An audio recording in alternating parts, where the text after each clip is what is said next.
श्री साईं सच्चरित्र सप्ताह पारायण डे 6। ओम श्री साईनाथाय नमः। ओम साई राम। श्री साईं सच्चरित्र अध्याय 36। आश्चर्यजनक कथाएं। गोवा के दो सज्जन श्रीमती औरंगाबादकर। इस अध्याय में गोवा के दो महानुभावों और श्रीमती औरंगाबादकर की अद्भुत कथाओं का वर्णन है। गोवा के दो महानुभाव। एक समय गोवा से दो महानुभाव श्री साईं बाबा के दर्शनार्थ शिरडी आए। उन्होंने आकर उन्हें नमस्कार किया। यद्यपि वे दोनों एक साथ ही आए थे, फिर भी बाबा ने केवल एक ही व्यक्ति से 15 रुपये दक्षिणा मांगी, जो उन्होंने आदर सहित दे दी। दूसरा व्यक्ति भी उन्हें सहर्ष 35 रुपये दक्षिणा देने लगा, तो उन्होंने उसकी दक्षिणा लेना अस्वीकार कर दिया। लोगों को बड़ा आश्चर्य हुआ। उस समय श्यामा भी वहां उपस्थित थे। उन्होंने कहा कि देवा, ये क्या, ये दोनों एक साथ ही तो आए हैं। इनमें से एक की दक्षिणा तो आप स्वीकार करते हैं और दूसरा जो अपनी इच्छा से भेंट दे रहा है उसे आप अस्वीकार कर रहे हैं। यह भेद क्यों? तब बाबा ने उत्तर दिया कि श्यामा, तुम नादान हो। मैं किसी से कभी कुछ नहीं लेता। यह तो मस्जिद माई ही अपना ऋण मांगती है और इसलिए देने वाला अपना ऋण चुकता कर मुक्त हो जाता है। क्या मेरे कोई घर, संपत्ति या बाल बच्चे हैं जिनके लिए मुझे चिंता हो? मुझे तो किसी वस्तु की आवश्यकता नहीं है। मैं तो सदा स्वतंत्र हूँ। ऋण, शत्रुता तथा हत्या, इन सब का प्रायश्चित अवश्य करना पड़ता है और इनसे किसी प्रकार भी छुटकारा संभव नहीं है। अपने जीवन के पूर्वार्ध में ये महाशय निर्धन थे। इन्होंने ईश्वर से प्रतिज्ञा की कि यदि मुझे नौकरी मिल गई तो मैं 1 माह का वेतन तुम्हें अर्पण करूँगा। इन्हें 15 रुपये माहवार की नौकरी मिल गई। फिर उत्तरोत्तर उन्नति होते होते 30, 60, 100, 200 और अंत में 700 रुपये तक मासिक वेतन हो गया। परंतु समृद्धि पाकर ये अपना वचन भूल गए और उसे पूरा न कर सके। अब अपने शुभ कर्मों के ही प्रभाव से इन्हें यहाँ तक पहुँचने का सौभाग्य प्राप्त हुआ है। अतः मैंने इनसे केवल 15 रुपये ही दक्षिणा मांगी, जो इनके पहले माह की पगार थी। दूसरी कथा। समुद्र के किनारे घूमते घूमते मैं एक भव्य महल के पास पहुंचा और उसके दालान में विश्राम करने लगा। उस महल के ब्राह्मण स्वामी ने मेरा यथोचित स्वागत कर मुझे बढ़िया स्वादिष्ट भोज्य पदार्थ खाने को दिए। भोजन के उपरांत उसने मुझे अलमारी के समीप एक स्वच्छ स्थान शयन के लिए बतला दिया और मैं वहीं सो गया। जब मैं प्रगाढ़ निद्रा में था तो उस व्यक्ति ने पत्थर खिसकाकर दीवार में सेंध डाली और उसके द्वारा भीतर घुसकर उसने मेरी जेब काटी।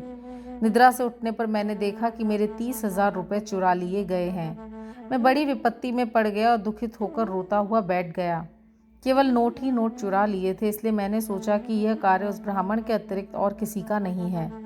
मुझे खाना पीना कुछ भी अच्छा न लगा और मैं एक पखवाड़े तक दालान में ही बैठे बैठे चोरी का दुख बनाता रहा। इस प्रकार 15 दिन व्यतीत होने पर रास्ते से जाने वाले एक फकीर ने मुझे दुख से बिलखते देखकर मेरे रोने का कारण पूछा। तब मैंने सब हाल उससे कह सुनाया। उसने मुझसे कहा कि यदि तुम मेरे आदेशानुसार आचरण करोगे तो तुम्हारा चुराया धन वापस मिल जाएगा। मैं एक फकीर का पता तुम्हें बताए देता हूँ, तुम उसकी शरण में जाओ और उसकी कृपा से तुम्हें तुम्हारा धन पुनः मिल जाएगा। परंतु जब तक तुम्हें अपना धन वापस नहीं मिलता उस समय तक तुम अपना प्रिय भोजन त्याग दो। मैंने उस फकीर का कहना मान लिया और मेरा चुराया धन मिल गया। तब मैं समुद्र तट पे आया, जहाँ एक जहाज खड़ा था जो यात्रियों से ठसाठस भर चुका था।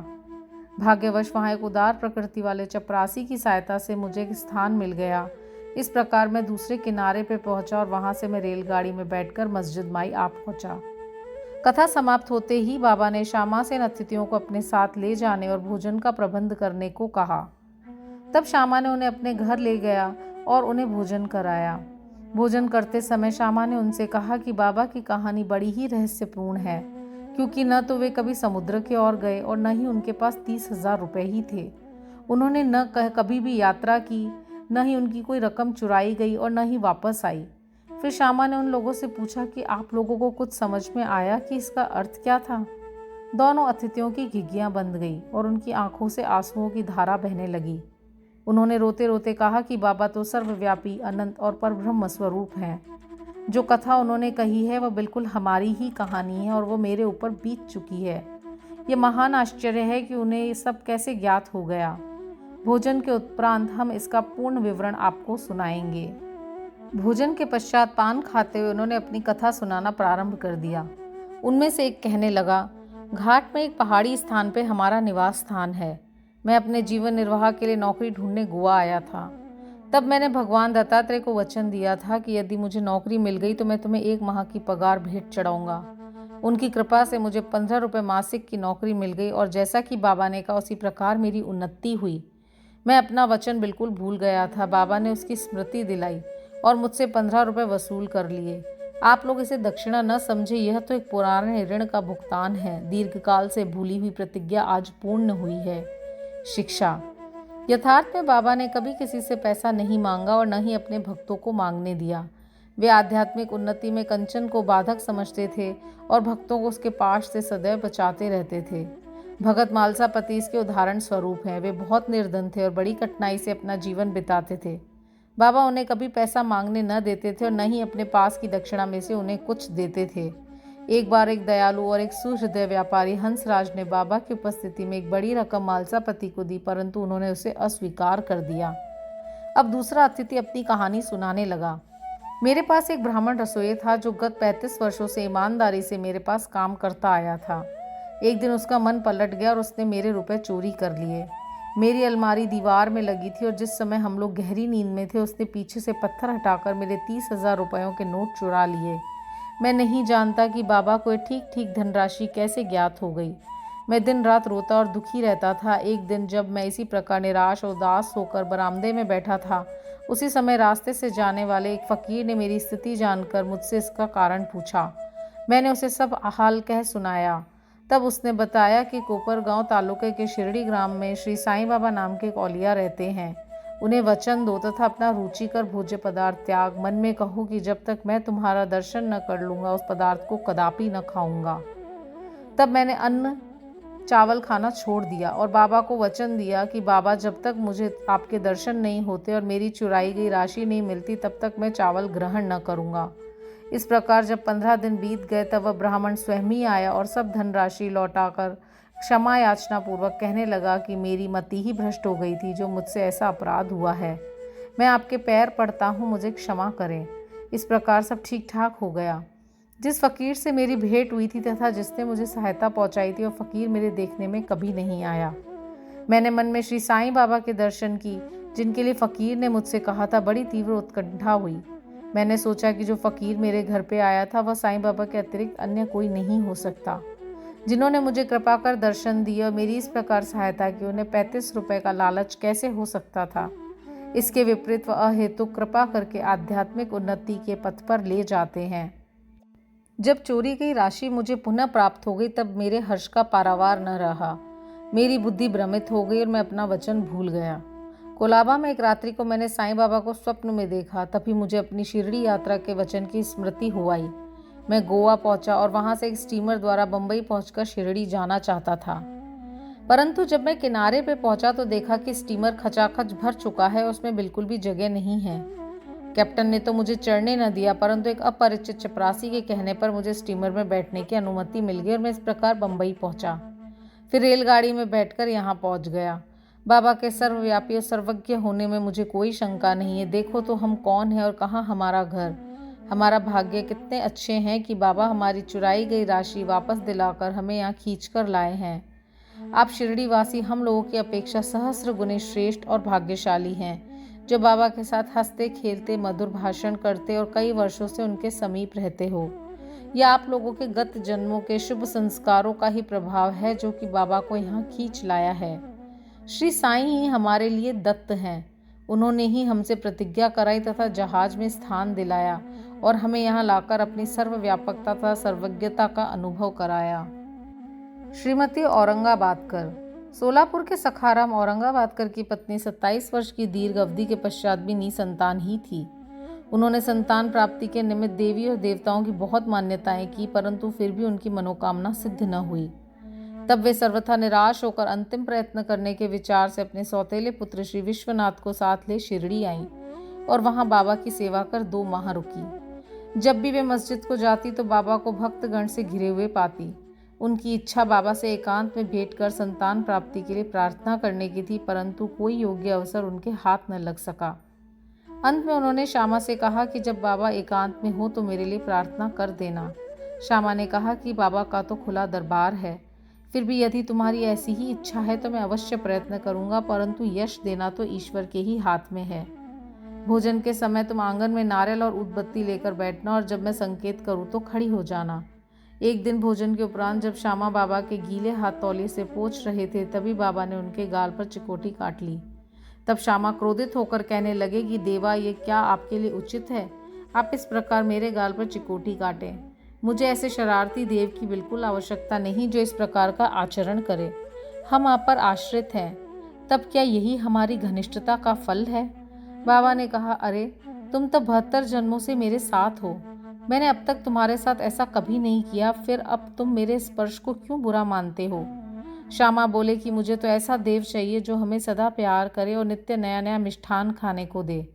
मैं तुमसे किसी प्रकार के आदर की इच्छा नहीं रखता और न मुझे स्वर्ग आदि ही चाहिए। मेरा तो विश्वास तुम्हारे चरणों में ही जागृत रहे, यही मेरी अभिलाषा है। तब बाबा बोले कि हाँ, सचमुच इसलिए मैं यहाँ आया हूँ। मैं सदैव तुम्हारा पालन और उदर पोषण करता आया हूँ, इसलिए मुझे तुमसे अधिक स्नेह है। जब बाबा अपनी गादी पर विराजमान हो गए, तभी श्यामा ने उस स्त्री को संकेत किया। उसने ऊपर आकर बाबा को प्रणाम कर उन्हें नारियल और ऊदबत्ती भेंट की। बाबा ने नारियल हिलाकर देखा तो सूखा था और बचता था। तब बाबा ने श्यामा से कहा कि यह तो हिल रहा है, सुनो यह क्या कहता है। तभी श्यामा ने तुरंत कहा कि यह बाई प्रार्थना करती है कि ठीक इसी प्रकार इसके पेट में बच्चा गुड़गुड़ करे, इसलिए आशीर्वाद सहित ये नारियल इन्हें लौटा दो। तब फिर बाबा बोले कि क्या नारियल से भी संतान की उत्पत्ति होती है?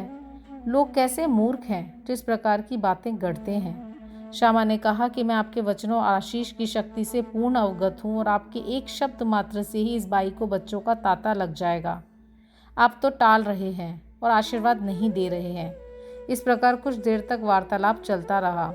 बाबा बार बार नारियल तोड़ने को कहते, परंतु श्यामा बार बार यही हट पकड़े हुए थे कि इसे उस बाई को दे दें। अंत में बाबा ने कह दिया कि इसको पुत्र की प्राप्ति हो जाएगी। तब श्यामा ने पूछा कि कब तक? बाबा ने उत्तर दिया, 12 मास में। अब नारियल को फोड़कर उसके 2 टुकड़े किए गए। एक भाग तो उन दोनों ने खाया और दूसरा भाग उस स्त्री को दिया गया। तब श्यामा ने उस बाई से कहा कि प्रिय बहन, तुम मेरे वचनों की साक्षी हो। यदि 12 मास के भीतर तुमको संतान न हुई तो मैं इस देव के सिर पर ही नारियल फोड़कर इसे मस्जिद से निकाल दूंगा, और यदि मैं इसमें असफल रहा तो मैं अपने को माधव नहीं कहूँगा। जो भी मैं कुछ कह रहा हूँ इसकी सार्थकता तुम्हें शीघ्र ही विदित हो जाएगी। 1 वर्ष में ही उसे पुत्र रत्न की प्राप्ति हुई, और जब वो बालक 5 मास का था उसे लेकर वह अपने पति सहित बाबा के श्री चरणों में उपस्थित हुई।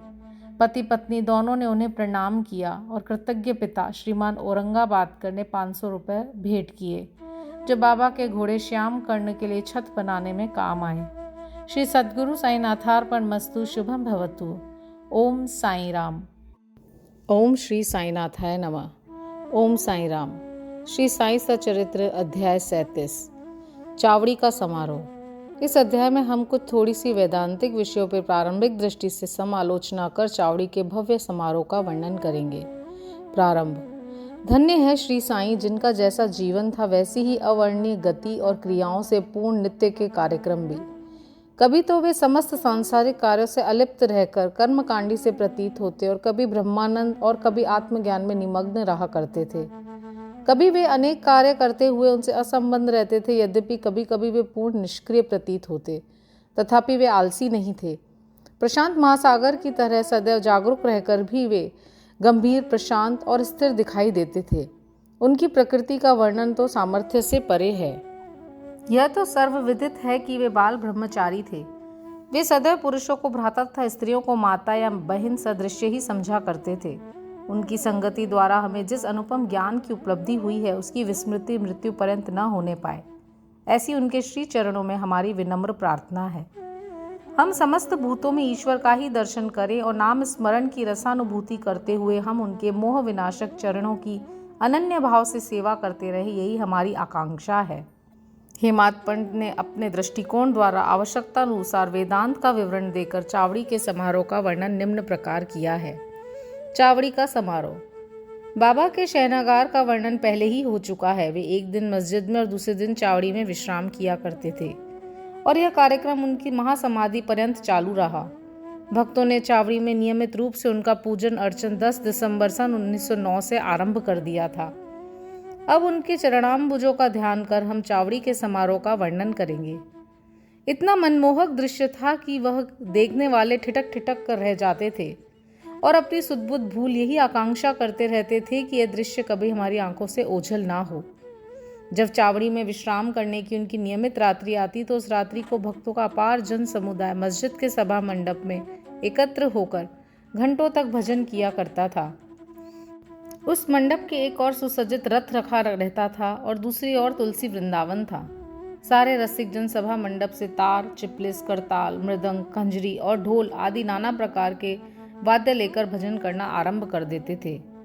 इन सभी भजनानंदी भक्तों को चुंबक की तरह नाई आकर्षित करने वाले तो श्री साईं बाबा ही थे। मस्जिद के आंगन को देखो तो भक्तगण बड़ी उमंगों से नाना प्रकार के मंगल कार्य संपन्न करने में संलग्न थे। कोई तोरण बांधकर दीपक जला रहा था तो कोई पालकी और रथ का श्रृंगार कर निशानादि हाथों में लिए हुए थे। कई कई श्री साईं बाबा की जय जयकार से आकाश मंडल गूंजित हो रहा था। दीपों के प्रकाश से जगमगाती मस्जिद ऐसी प्रतीत हो रही थी मानो आज मंगलदायिनी दीपावली स्वयं शिरडी में आकर विराजित हो गई हो। मस्जिद के बाहर दृष्टिपात किया तो द्वार पर श्री साईं बाबा का पूर्ण सुसज्जित घोड़ा श्याम सुंदर खड़ा था। श्री साईं बाबा अपनी गादी पर शांत मुद्रा में विराजित थे कि इसी बीच भक्त मंडली सहित तात्या पाटिल ने आकर उन्हें तैयार होने की सूचना देते हुए उठने में सहायता की। घनिष्ठ संबंध होने के कारण तात्या पाटिल उन्हें मामा कहकर संबोधित किया करते थे।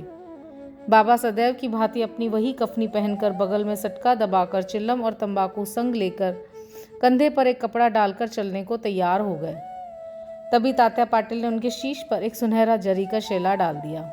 इसके पश्चात स्वयं बाबा ने धूनी को प्रज्वलित रखने के लिए उसमें कुछ लकड़ियां डालकर तथा धूनी के समीप के दीपक को बाएं हाथ से बुझाकर चावड़ी को प्रस्थान कर दिया। अब नाना प्रकार के वाद्य बजने आरंभ हो गए और उनसे भांति भांति के स्वर निकलने लगे। सामने रंग बिरंगी आतिशबाजी चलने लगी और नर नारी भांति भांति के वाद्य बजाकर उनकी कीर्ति के भजन गाते हुए आगे आगे चलने लगे। कोई आनंद विभोर हो नृत्य करने लगा तो कोई अनेक प्रकार के ध्वज और निशान लेकर चलने लगा।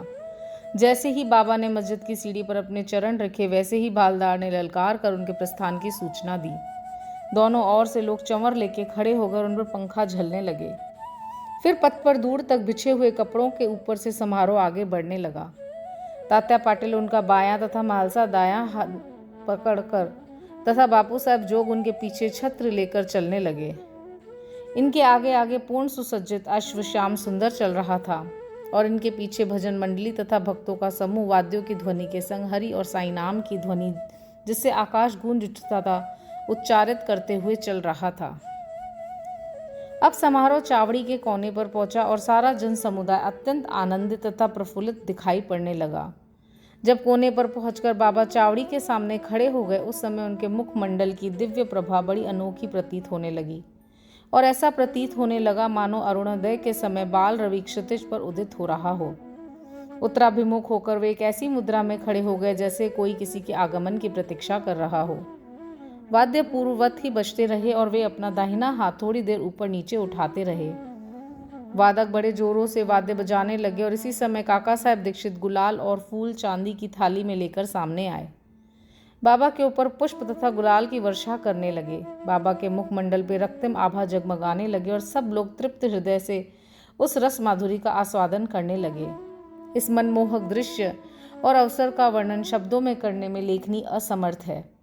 भाव विभोर होकर भक्त मालसापति तो मधुर नृत्य करने लगे परंतु बाबा की अभंग एकाग्रता देखकर सब भक्तों को महान आश्चर्य होने लगा। एक हाथ में लालटेन लिए तात्या पाटिल बाबा के बाईं ओर और आभूषण लिए मालसापति दाहिनी ओर चले। देखो तो कैसे सुंदर समारोह की शोभा तथा भक्ति का दर्शन हो रहा है।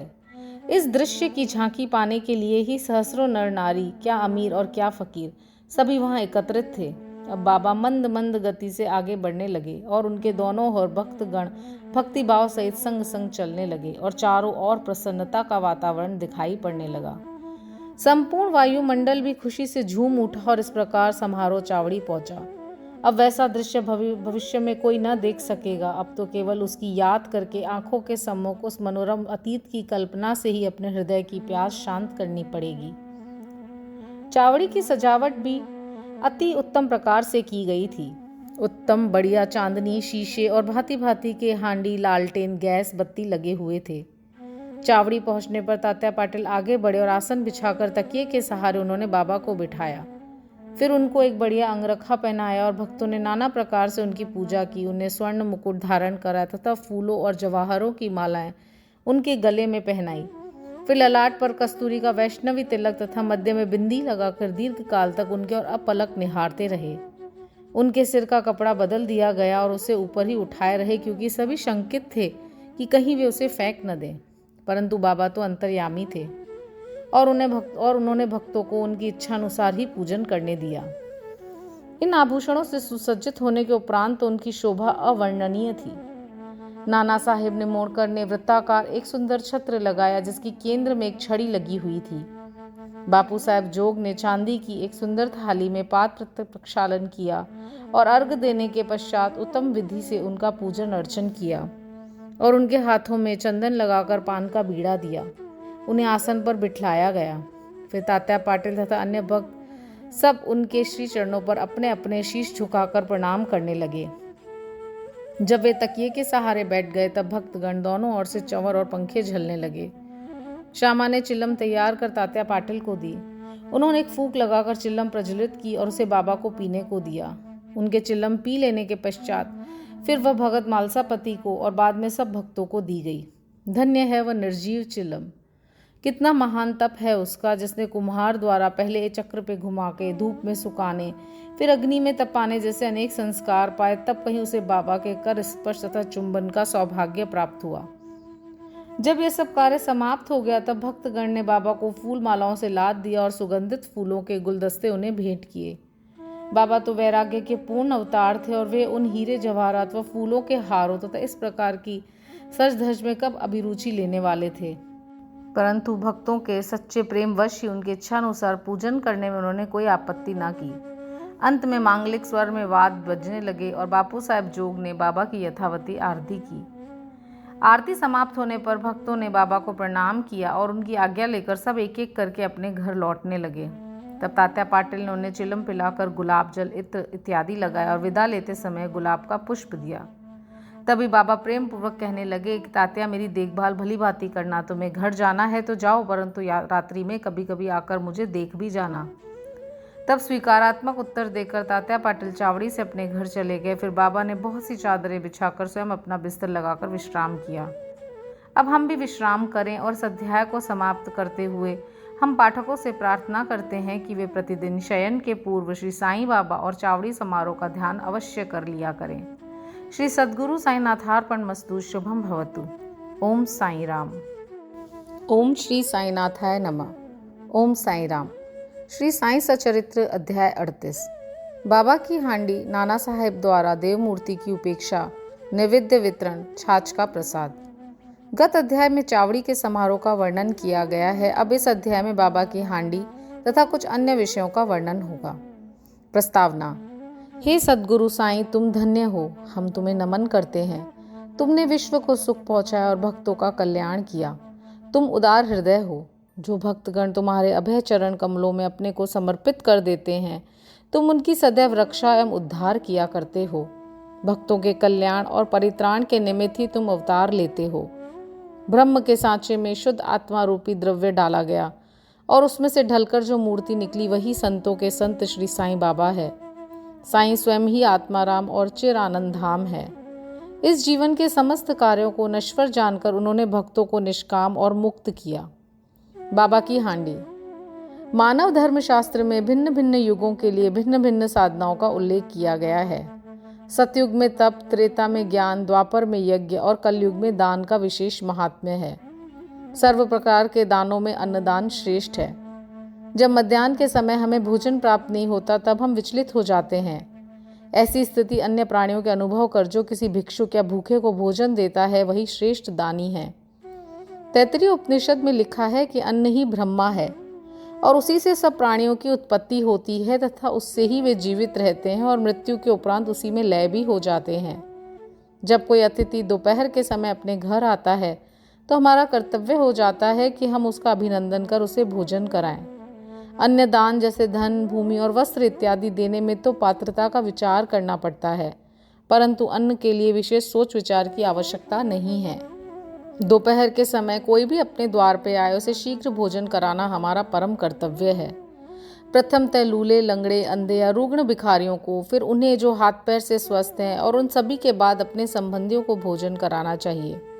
अन्य सभी की अपेक्षा पंगुओं को भोजन कराने का महत्व अधिक है। अन्नदान के बिना अन्य सब प्रकार के दान वैसे ही अपूर्ण हैं जैसे चंद्रमा बिना तारे, पदक बिना हार, कलश बिना मंदिर, कमल रहित तालाब, भक्ति रहित भजन, सिंदूर रहित सुहागन, मधुर स्वर विहीन गायन, नमक बिना पकवान। जिस प्रकार अन्य भोज्य पदार्थों में दाल उत्तम समझी जाती है, उसी प्रकार समस्त दानों में अन्नदान श्रेष्ठ है। अब देखें कि बाबा किस प्रकार भोजन तैयार कराकर उसका वितरण किया करते थे। हम पहले ही उल्लेख कर चुके हैं कि बाबा अल्पाहारी थे और वे थोड़ा बहुत जो कुछ भी खाते थे वह उन्हें केवल 2 ग्रहों से ही भिक्षा में उपलब्ध हो जाया करता था। परंतु जब उनके मन में सभी भक्तों को भोजन कराने की इच्छा होती थी तो प्रारंभ से लेकर अंत तक संपूर्ण व्यवस्था वे स्वयं करते थे। वे किसी पर निर्भर नहीं रहते थे और न ही किसी को इस संबंध में कष्ट दिया करते थे। प्रथमतः स्वयं बाजार जाकर सब वस्तुएं, अनाज, आटा, नमक, मिर्ची, जीरा, खोपरा और अन्य मसाले आदि वस्तुएं नगद दाम देकर खरीद लाया करते थे। यहाँ तक कि पीसने का कार्य भी वे स्वयं ही किया करते थे। मस्जिद के आंगन में ही एक भट्टी बनाकर उसमें अग्नि प्रज्वलित करके हांडी के ठीक नाप से पानी भर देते। हांडी 2 प्रकार की थी, एक छोटी और दूसरी बड़ी। एक में 100 और दूसरे में 500 व्यक्तियों का भोजन तैयार हो सकता था। कभी वे मीठे चावल बनाते और कभी मांस मिश्रित चावल पुलाव बनाते थे। कभी कभी दाल और मुटकुले भी बना लेते थे। पत्थर की सिल पर महीन मसाला पीसकर हांडी में डाल देते थे। भोजन रुचिकर बने इसका वे भरसक प्रयत्न किया करते थे। ज्वार के आटे को पानी में उबालकर उसमें छाछ मिलाकर अम्बिल आमटी बनाते और भोजन के साथ सब भक्तों को समान मात्रा में बांट देते थे। भोजन ठीक बन रहा है या नहीं ये जानने के लिए वे अपनी कफनी की बाहें ऊपर चढ़ाकर निर्भय हो उबलती हांडी में हाथ डाल देते और उसे चारों ओर घुमाया करते थे। ऐसा करने पर भी उनके हाथ पर न कोई जलन का चिन्ह, न चेहरे पर कोई व्यथा की रेखा प्रतीत हुआ करती थी। जब पूर्ण भोजन तैयार हो जाता तब वे मस्जिद से बर्तन मंगाकर मौलवी से फातिया पढ़ने को कहते थे। फिर वे मालसापति तथा तात्या पाटिल के प्रसाद का भाग पृथक रखकर शेष भोजन गरीब और अनाथ लोगों को खिलाकर उन्हें तृप्त करते थे। सचमुच वे लोग धन्य हैं, कितने भाग्यशाली थे वे, जिन्हें बाबा के हाथ का बना और परोसा हुआ भोजन खाने को प्राप्त हुआ। यहाँ कोई ये शंका कर सकता है कि क्या वे शाकाहारी और मांसाहारी भोज्य पदार्थों का प्रसाद सभी को बांटा करते थे? इसका उत्तर बिल्कुल सीधा और सरल है। जो लोग मांसाहारी थे उन्हें हांडी में से दिया जाता था, शाकाहारियों को उसका स्पर्श तक न होने देते थे। न कभी उन्होंने किसी को मांसाहार का प्रोत्साहन ही दिया और न ही उनकी आंतरिक इच्छा थी कि किसी को उनके सेवन की आदत लग जाए। यह एक अति पुरातन अद्भुत नियम है कि जब गुरुदेव प्रसाद वितरण कर रहे हों तभी यदि शिष्य उनके ग्रहण करने में शंकित हो जाए तो उसका अधः पतन हो जाता है। यह अनुभव करने के लिए कि शिष्यगण इस नियम का किस अंश तक पालन करते हैं वे कभी कभी परीक्षा भी ले लिया करते थे।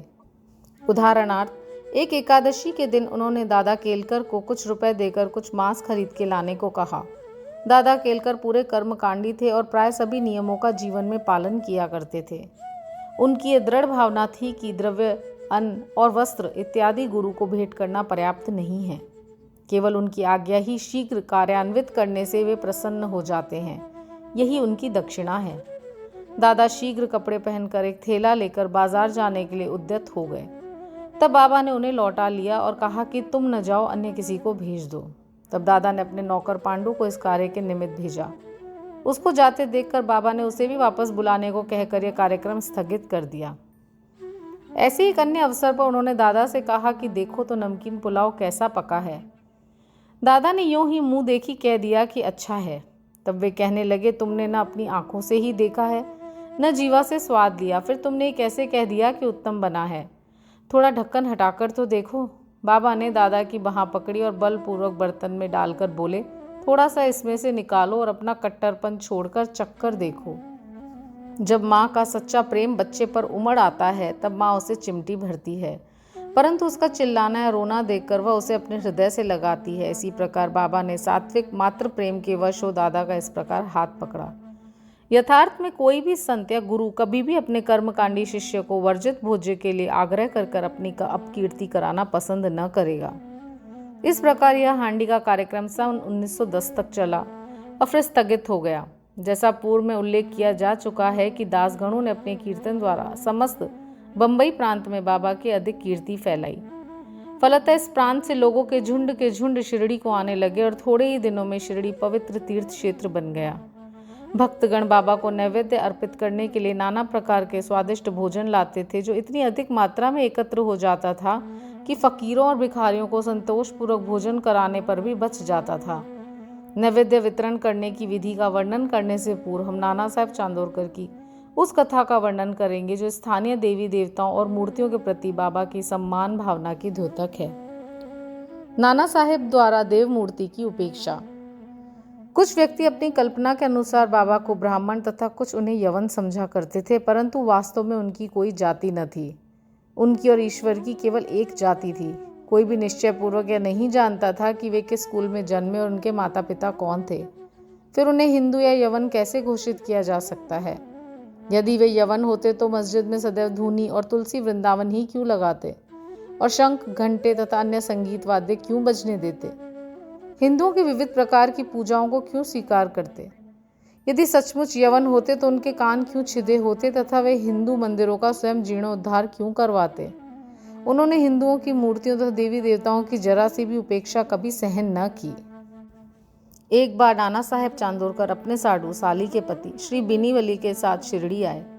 जब वे मस्जिद में पहुंचे, बाबा वार्तालाप करते अनायास ही क्रोधित होकर कहने लगे कि तुम दीर्घ काल से मेरे सानिध्य में हो, फिर भी ऐसा आचरण क्यों करते हो? नाना साहब प्रथमतः इन शब्दों का कुछ भी अर्थ न समझ सके, अतः उन्होंने अपना अपराध समझाने की प्रार्थना की। प्रत्युत्तर में उन्होंने कहा कि तुम कब कोपर गांव आए और फिर वहां से कैसे शिरडी आ पहुंचे? तब नाना साहेब को अपनी भूल तुरंत ही ज्ञात हो गई। उनका यह नियम था कि शिरडी आने से पूर्व कोपर गांव में गोदावरी के तट पर स्थित श्री दत्त का पूजन किया करते थे, परंतु रिश्तेदार के दत्त उपासक होते हुए भी इस प्रकार विलंब होने के भय से उन्होंने उनको भी दत्त मंदिर में जाने से हतोत्साहित किया और वे दोनों सीधे शिरडी चले आए। अपना दोष स्वीकार कर उन्होंने कहा कि गोदावरी स्नान करते समय पैर में एक बड़ा कांटा चुभ जाने के कारण अधिक कष्ट हो गया था। बाबा ने कहा यह तो बहुत छोटा सा दंड था और उसे भविष्य में ऐसे आचरण के लिए सदैव सावधान रहने की चेतावनी दी। नैवेद्य वितरण। अब हम नैवेद्य वितरण का वर्णन करेंगे। आरती समाप्त होने पर बाबा से आशीर्वाद तथा उद्धि प्राप्त कर जब भक्तगण अपने अपने घर चले जाते, तब बाबा पर्दे के पीछे प्रवेश कर निम्बर के सहारे पीठ टेक कर भोजन के लिए आसन ग्रहण करते थे। भक्तों की दो पंक्तियां उनके समीप बैठा करती थी। भक्तगण नाना प्रकार के नैवेद्य, पेड़े, मांडे, पेड़ा, बर्फी, बासुंदी, उपमा, सांझा, अम्बे मोहर, भात इत्यादि थाली में सजा सजा कर लाते और जब तक वे नैवेद्य स्वीकार न कर लेते तब तक भक्तगण बाहरी प्रतीक्षा किया करते थे। समस्त नैवेद्य एकत्र कर लिया जाता, तब वे स्वयं ही भगवान को नैवेद्य अर्पण कर स्वयं ग्रहण करते थे। उसमें से कुछ भाग बाहर प्रतीक्षा करने वालों को देकर शेष भीतर बैठे भक्त पा लिया करते थे। जब बाबा सबके मध्य में आ विराजते, तब दोनों पंक्तियों में बैठे हुए भक्त तृप्त होकर भोजन किया करते थे। बाबा प्राय श्यामा और निमोणकर से भक्तों को अच्छी तरह भोजन कराने और प्रत्येक की आवश्यकता का सावधानी पूर्वक ध्यान रखने को कहते थे। वे दोनों भी इस कार्य को बड़ी लगन और हर्ष से करते थे। इस प्रकार प्रत्येक ग्रास भक्तों को पोषक और संतोषदायक प्राप्त होता था। कितना मधुर, पवित्र, प्रेम रसपूर्ण भोजन था वह, सदा मांगलिक और पवित्र। छाछ, मट्ठा का प्रसाद।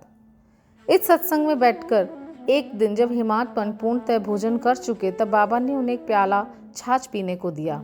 उसके श्वेत रंग से वह प्रसन्न तो हुए, परंतु उदर में जरा भी गुंजाइश न होने के कारण उन्होंने केवल एक घूंटी पिया। उनका ये उपेक्षात्मक व्यवहार देखकर बाबा ने कहा कि सब पी जाओ, ऐसा सुअवसर अब कभी न पाओगे।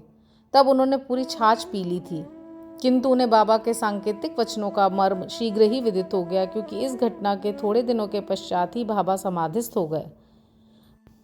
पाठकों, अब हमें अवश्य हिमातपन के प्रति कृतज्ञ होना चाहिए, क्योंकि उन्होंने तो छाछ का प्याला पिया, परंतु वे हमारे लिए यथेष्ट मात्रा में श्री साईं लीला रूपी अमृत दे गए। आओ हम उस अमृत के प्याले को पीकर संतुष्ट और सुखी हो जाएं। श्री सद्गुरु साईनाथार्पण मस्तु। शुभम भवतु। ओम साईं राम। ओम श्री साईनाथाय नमः। ओम साईं राम। श्री साईं सच्चरित्र अध्याय 39।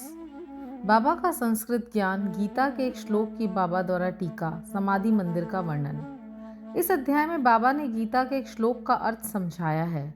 कुछ लोगों की ऐसी धारणा थी कि बाबा को संस्कृत भाषा का ज्ञान न था और नाना साहेब की भी उनके प्रति ऐसी ही धारणा थी। इसका खंडन हेमाडपंत ने मूल मराठी ग्रंथ के 50वें अध्याय में किया है। दोनों अध्यायों का विषय एक सा होने के कारण वे यहाँ सम्मिलित रूप में दिए जाते हैं। प्रस्तावना। शिरडी के सौभाग्य का वर्णन कौन कर सकता है। श्री द्वारका माई भी धन्य है, जहाँ श्री साईं ने आकर निवास किया और वहीं समाधिस्थ हुए। शिरडी के नर नारी भी धन्य हैं, जिन्हें साईं ने पधारकर अनुग्रहित किया और जिनके प्रेमवश ही वे दूर से चल के वहां आए। शिरडी तो पहले एक छोटा सा ग्राम था, परंतु श्री साईं के संपर्क से विशेष महत्व पाकर वह एक तीर्थ क्षेत्र में परिणित हो गया। शिरडी की नारियां भी परम भाग्यशालिनी हैं, जिनका उन पर असीम और अडिग विश्वास प्रशंसा के परे है। आठों प्रहर कामकाज करते, पीसते, अनाज निकालते, गृह कार्य करते हुए वे उनकी कीर्ति का गुणगान किया करती थी। उनके प्रेम की उपमा ही क्या हो सकती है। वे अत्यंत मधुर गायन करती थी, जिससे गायकों और श्रोतागण के मन को परम शांति मिलती थी। बाबा द्वारा टीका। किसी को स्वप्न में भी ज्ञात न था कि बाबा संस्कृत के भी ज्ञाता हैं। एक दिन नाना साहेब चांदोरकर को गीता के एक श्लोक का अर्थ समझाकर उन्होंने और लोगों को विस्मय में डाल दिया। इसका संक्षिप्त वर्णन सेवानिवृत्त मामलतदार श्री बी.वी. देव ने मराठी साईं लीला पत्रिका के भाग 4 स्फुट विषय पृष्ठ 563 में छपवाया है।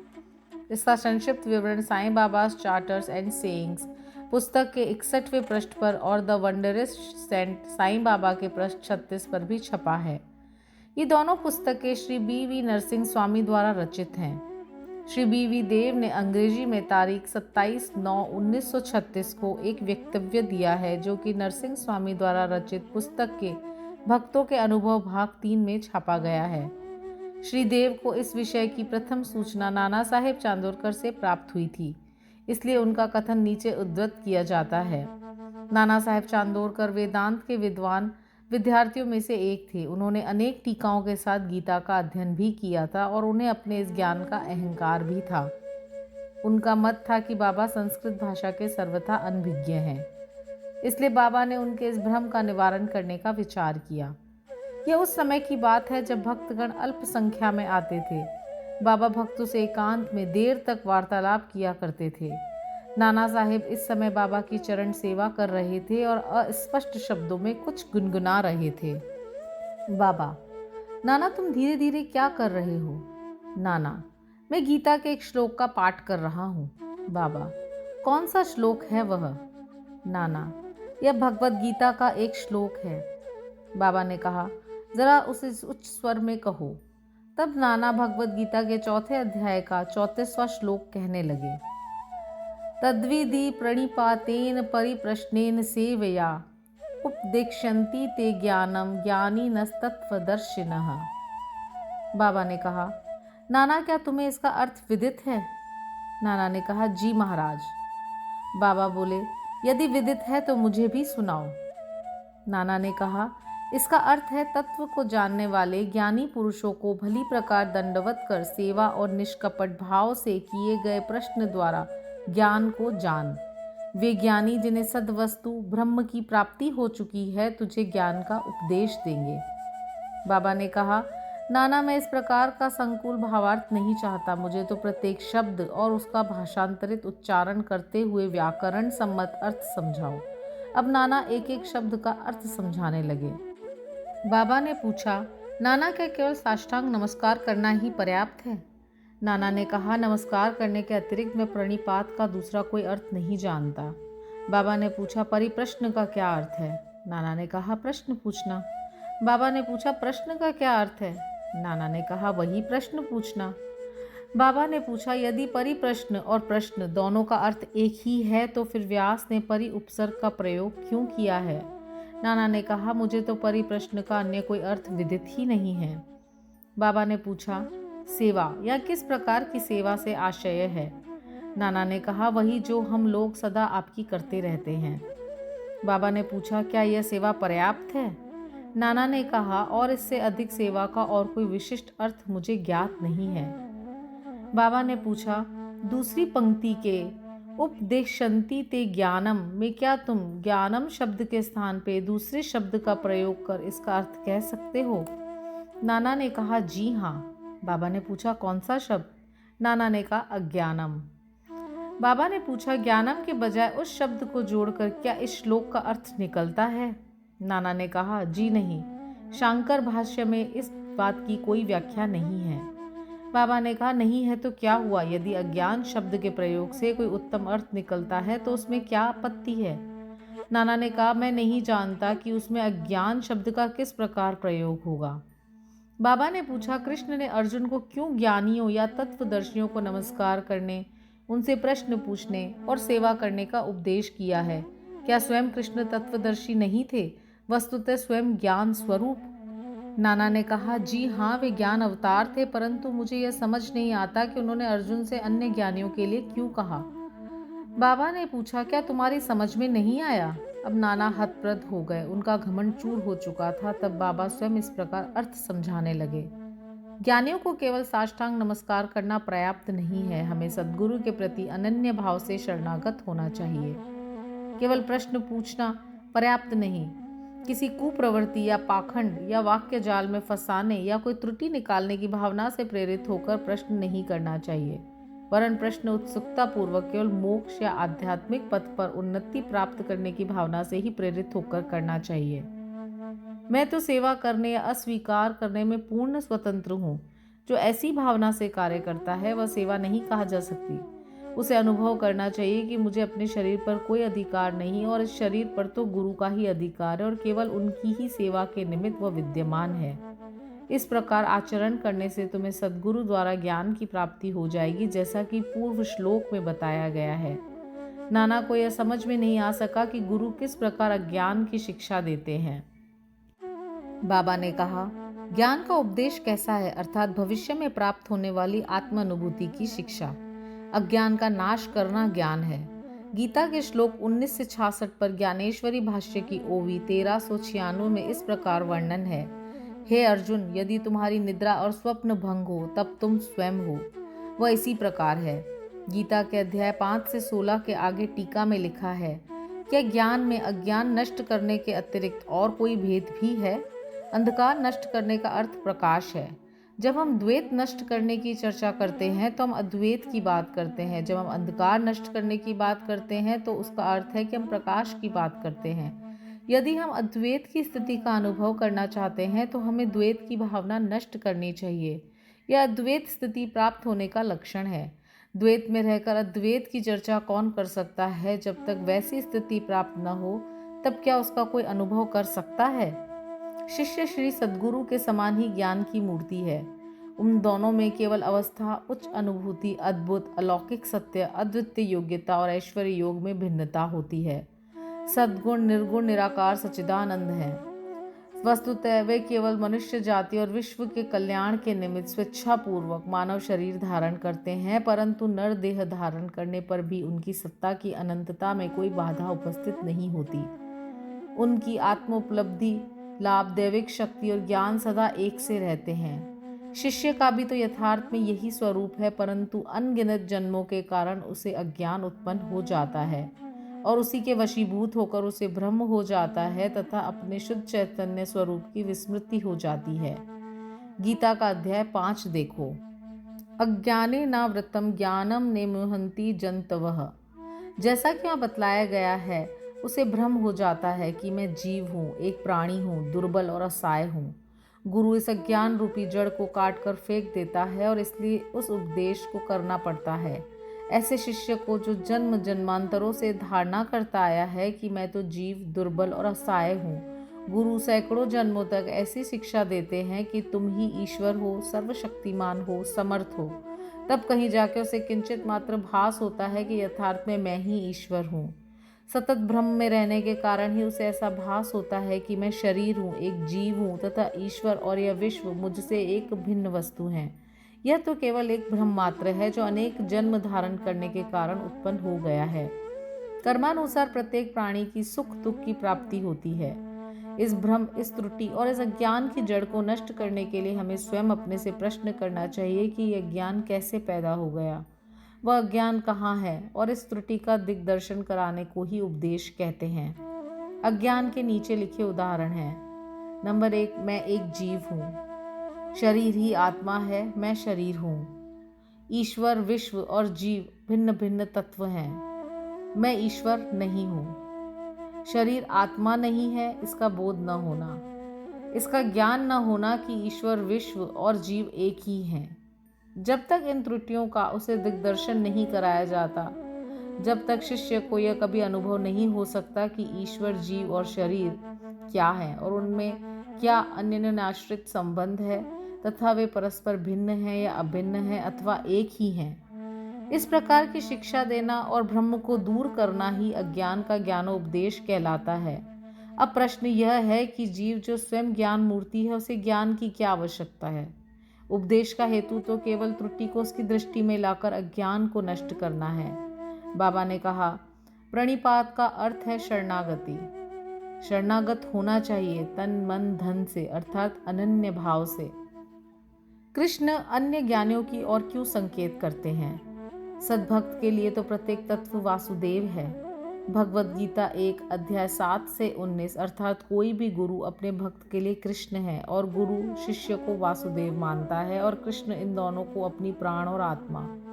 भगवद गीता अध्याय 7 से 18 पर ज्ञानदेव की टीका। चूंकि श्री कृष्ण को विदित था कि ऐसे अनेक भक्त और गुरु विद्यमान हैं, इसलिए उनका महत्व बढ़ाने के लिए ही श्री कृष्ण ने अर्जुन से ऐसा उल्लेख किया। समाधि मंदिर का निर्माण। बाबा जो कुछ करना चाहते थे उनकी चर्चा वे कभी न करते थे। प्रत्युत आसपास ऐसा वातावरण और परिस्थिति का निर्माण कर देते थे कि लोगों को बाद में उसका निश्चित परिणाम देखकर बड़ा अचंभा होता था। समाधि मंदिर इस विषय का उदाहरण है। नागपुर के प्रसिद्ध लक्षाधिपति श्रीमान बापू साहेब बूटी सकुटुंब शिरडी में रहते थे। एक बार उन्हें विचार आया कि शिरडी में स्वयं का एक वाड़ा होना चाहिए। कुछ समय के पश्चात जब वे दीक्षित वाड़े में निद्रा ले रहे थे तो उन्हें एक स्वप्न हुआ। बाबा ने स्वप्न में आकर उनसे कहा कि तुम अपना एक वाड़ा और एक मंदिर बनवाओ। श्यामा भी वहीं शयन कर रहा था और उसने भी ठीक वैसा ही स्वप्न देखा। बापू साहब जब उठे तो उन्होंने श्यामा को रुदन करते हुए देखकर उससे रोने का कारण पूछा। तब श्यामा कहने लगे, अभी अभी मुझे एक स्वप्न आया था कि बाबा मेरे बिल्कुल समीप आए और स्पष्ट शब्दों में कहने लगे कि मंदिर के साथ वाड़ा बनवाओ, मैं समस्त भक्तों की इच्छाएं पूर्ण करूंगा। बाबा के मधुर और प्रेम पूर्ण शब्द सुन मेरा प्रेम उमड़ पड़ा और गला रुंध गया और मेरी आंखों से अश्रुओं की धारा बहने लगी, इसलिए मैं जोर से रोने लगा।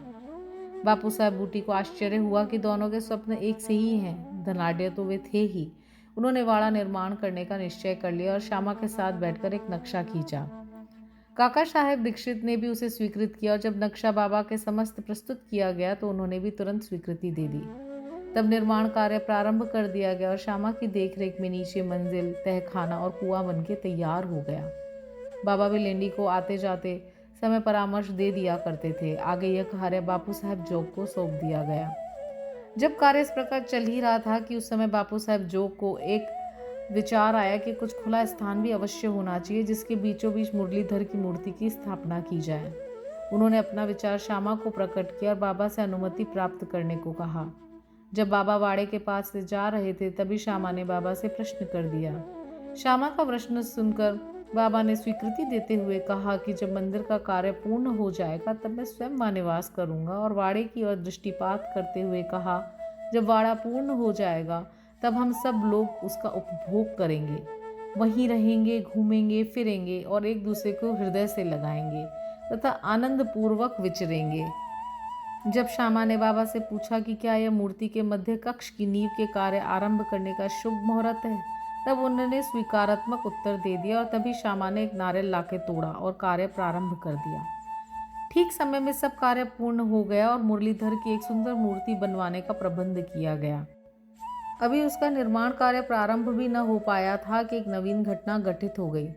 बाबा की स्थिति चिंताजनक हो गई और बापू साहेब बूटी निराश से हो गए। उन्होंने सोचा कि यदि बाबा चले गए तो वाड़ा उनके पवित्र चरण स्पर्श से वंचित रह जाएगा और मेरा सब लगभग 1 लाख रुपया व्यर्थ हो जाएगा। परंतु अंतिम समय बाबा के श्रीमुख से निकले वचनों ने कि मुझे वाड़े में ही रखना केवल बूटी साहेब को ही सांत्वना नहीं पहुंचाई वरन अन्य लोगों को भी शांति प्रदान की। कुछ समय के पश्चात बाबा का पवित्र शरीर मुरलीधर की मूर्ति के स्थान पर रख दिया गया। बाबा स्वयं मुरलीधर बन गए और वाड़ा साईं बाबा का समाधि मंदिर। उनकी अगाध लीलाओं की था कोई न पा सका। श्री बापू साहेब बूटी धन्य हैं जिनके वाड़े में बाबा का दिव्य और पवित्र पार्थिव शरीर अब विश्राम कर रहा है। श्री सद्गुरु साईनाथार्पणमस्तु। शुभम भवतु। ओम साई राम। ओम श्री साईनाथाय नमः। ओम साई राम। श्री साई सच्चरित्र अध्याय 40। श्री साईं बाबा की कथाएं। श्री बीवी देव की माता के उद्यापन उत्सव में सम्मिलित होना और हेमाद पंत के भोजन समारोह में चित्र के रूप में प्रकट होना। इस अध्याय में 2 कथाओं का वर्णन है। नंबर 1, बाबा किस प्रकार श्रीमान देव की मां के यहाँ उद्यापन में सम्मिलित हुए, और नंबर 2, बाबा किस प्रकार होली त्योहार के भोजन समारोह के अवसर पर बांद्रा में हेमाद पंत के गृह पधारे। प्रस्तावना। श्री साईं समर्थ धन्य है जिनका नाम बड़ा सुंदर है। वे सांसारिक और आध्यात्मिक दोनों ही विषयों में अपने भक्तों को उपदेश देते हैं और भक्तों को अपना जीवन ध्येय प्राप्त करने में सहायता प्रदान कर उन्हें सुखी बनाते हैं। श्री साईं अपना वरद हस्त भक्तों के सिर पर रखकर उन्हें अपनी शक्ति प्रदान करते हैं। वे भेदभाव की भावना को नष्ट कर उन्हें अप्राप्य वस्तु की प्राप्ति कराते हैं। भक्त लोग साईं के चरणों पर भक्ति पूर्वक गिरते हैं और श्री साईं बाबा भी भेदभाव रहित होकर प्रेम पूर्वक भक्तों को हृदय से लगाते हैं।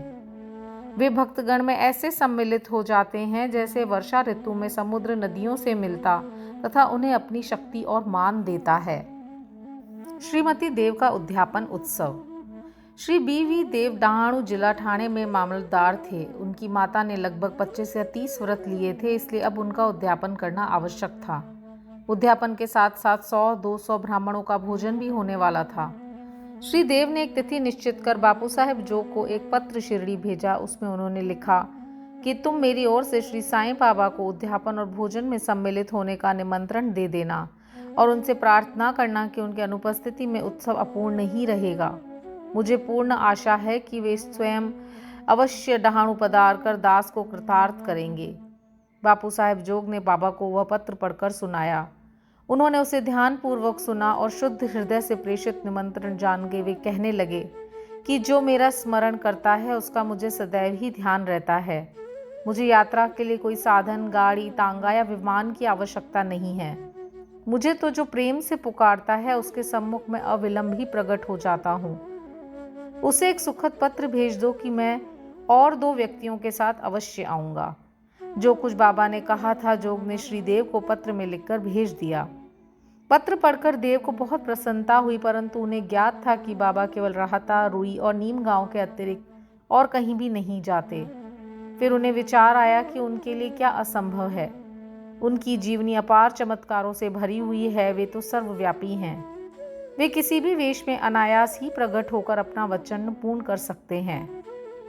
उद्यापन के कुछ दिन पूर्व एक सन्यासी डहाणु स्टेशन पर उतरा जो बंगाली सन्यासियों के समान वेशभूषा धारण किए हुए था। दूर से देखने में ऐसा प्रतीत होता था कि वह गौ रक्षा संस्था का स्वयं सेवक है। वह सीधा स्टेशन मास्टर के पास गया और उनसे चंदे के लिए निवेदन करने लगा।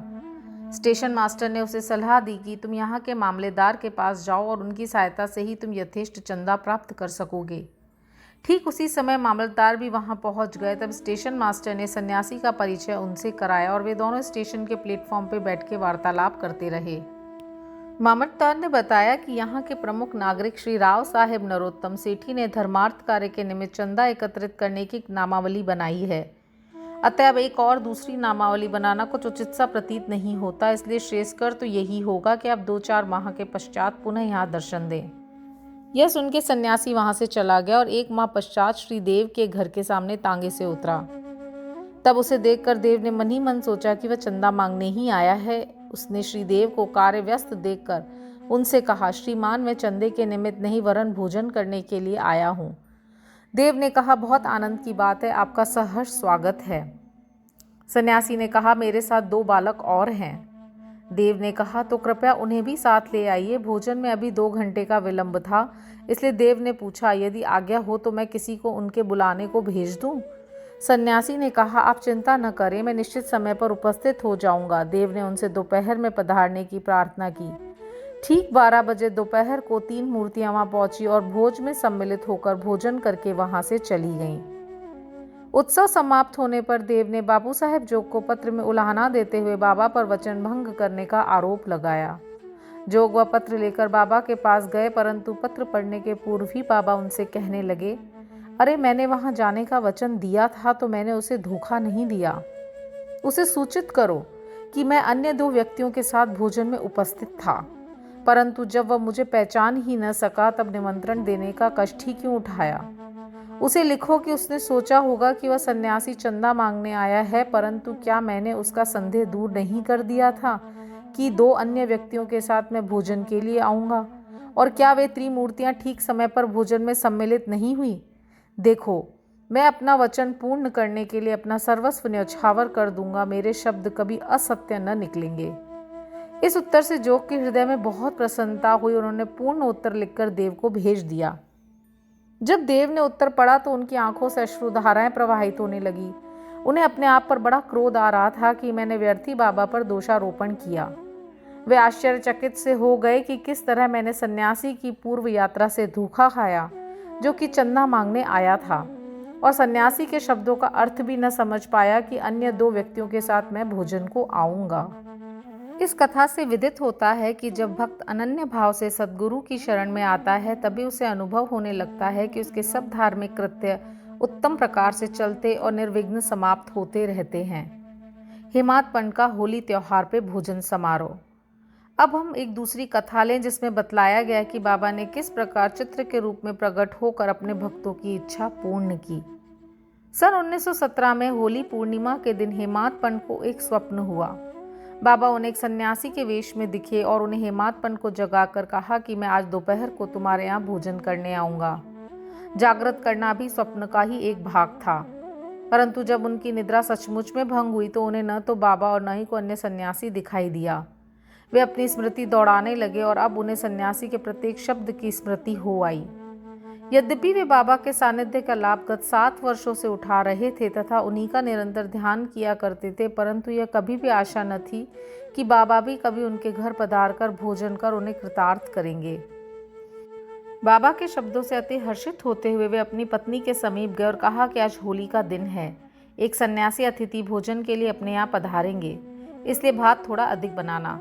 उनकी पत्नी ने अतिथि के संबंध में पूछताछ की। प्रत्युत्तर में हेमाद पंत ने बात गुप्त न रखकर स्वप्न का वृत्तांत सत्य सत्य बतला दिया। तब वे संदेहपूर्वक पूछने लगी कि क्या यह भी कभी संभव है कि वे शिरडी के उत्तम पकवान त्याग कर इतनी दूर बांद्रा में अपना रूखा सूखा भोजन करने को पधारेंगे। हेमाद पंत ने विश्वास दिलाया कि उनके लिए क्या असंभव है, हो सकता है वे स्वयं न आएं और कोई अन्य स्वरूप धारण कर यहाँ पधारें।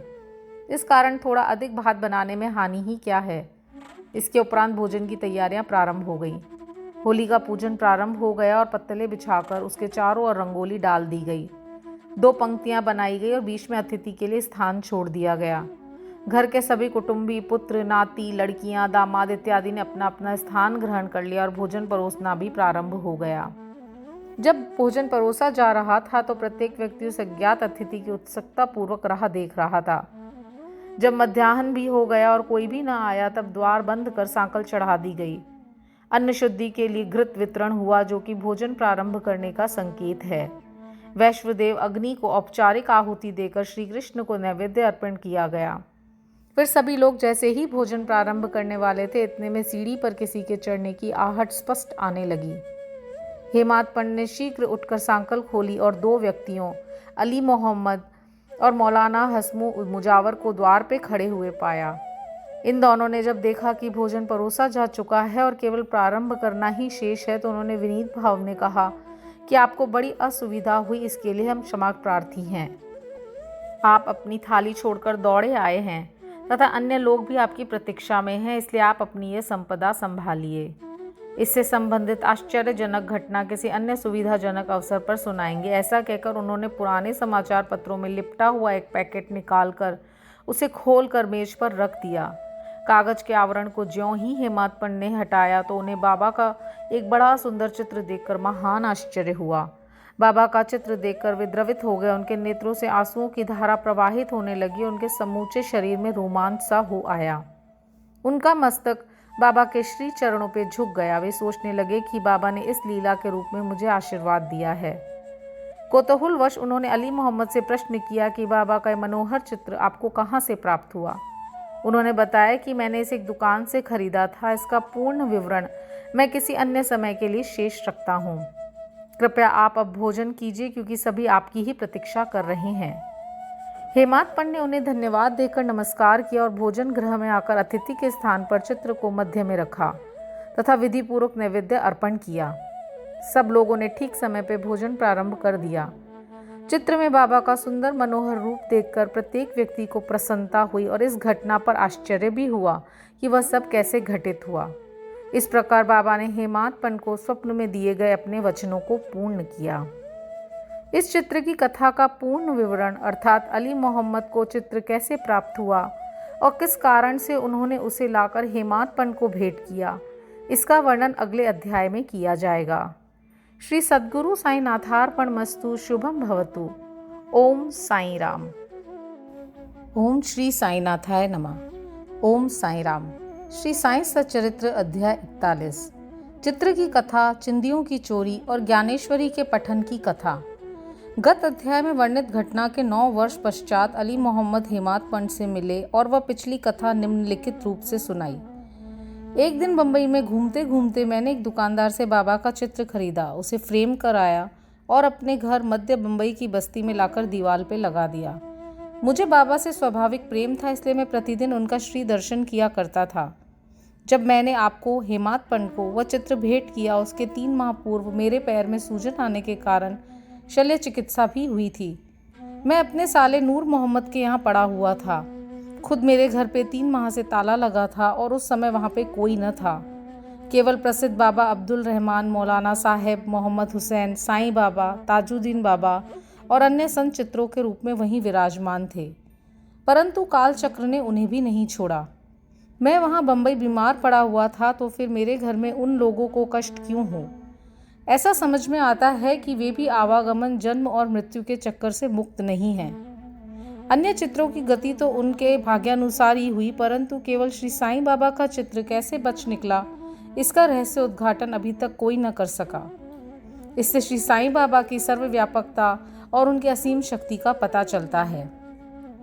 कुछ वर्ष पूर्व मुझे मोहम्मद हुसैन थारिया टोपन से संत बाबा अब्दुल रहमान का चित्र प्राप्त हुआ था, जिसे मैंने अपने साले नूर मोहम्मद पीर भाई को दे दिया, जो गत 8 वर्षों से उसकी मेज पर पड़ा हुआ था। एक दिन उसकी दृष्टि इस चित्र पर पड़ी, तब उसने उसे फोटोग्राफर के पास ले जाकर उसकी बड़ी फोटो बनवाई और उसकी कॉपियां अपने कई रिश्तेदारों और मित्रों में वितरित की। उनमें से एक प्रति मुझे भी मिली थी, जिसे मैंने अपने घर की दीवार पे लगा रखा था। नूर मोहम्मद संत अब्दुल रहमान के शिष्य थे।